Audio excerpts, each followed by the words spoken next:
नमस्कार, प्रणाम, स्वागत करती हूँ अपने YouTube चैनल दीपिका पंडित ऑफिशियल पर।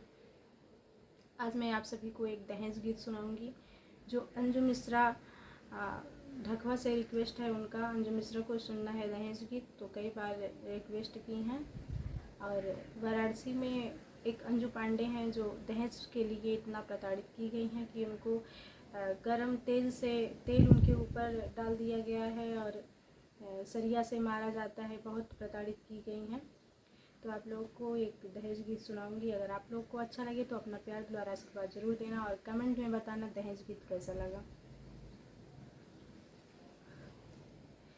देशवा दुनियावा कंगाल भइले बाबा, काहे दीहा जन्म हमार।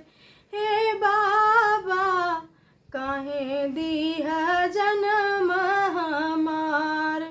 देशवा दुनियावा कंगाल भइले बाबा, काहे दीहा जन्म हमार।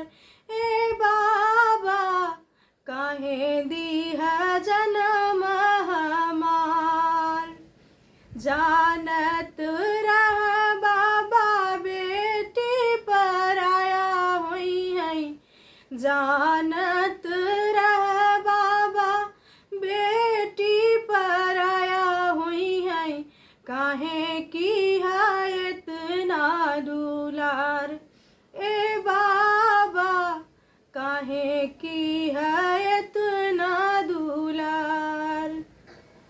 देशवा दुनियावा कंगाल भइले बाबा, काहे दीहा जन्म हमार। हे बाबा, काहे दीहा जन्म हमार।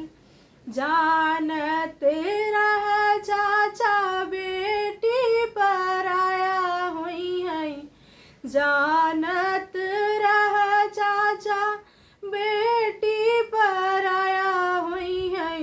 काहे की है इतना तू प्यार।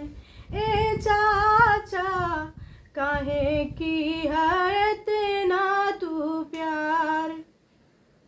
देशवा दुनियावा कंगाल भइले बाबा, काहे दीहा जन्म हमार।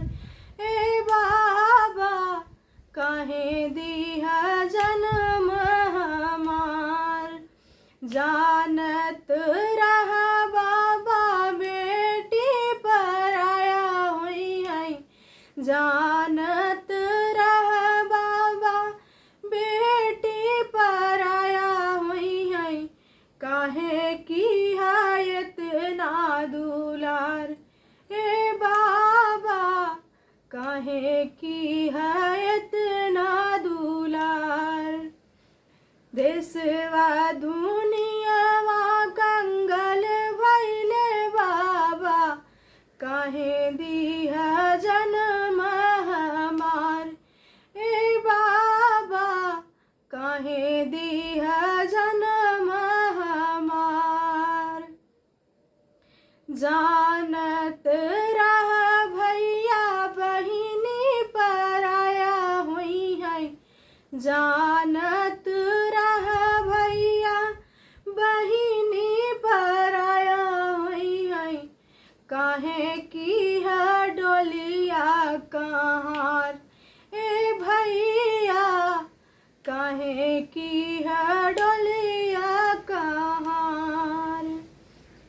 जानत रह भैया बहिनी पराया हुई है, जानत रह भैया बहिनी पराया हुई है।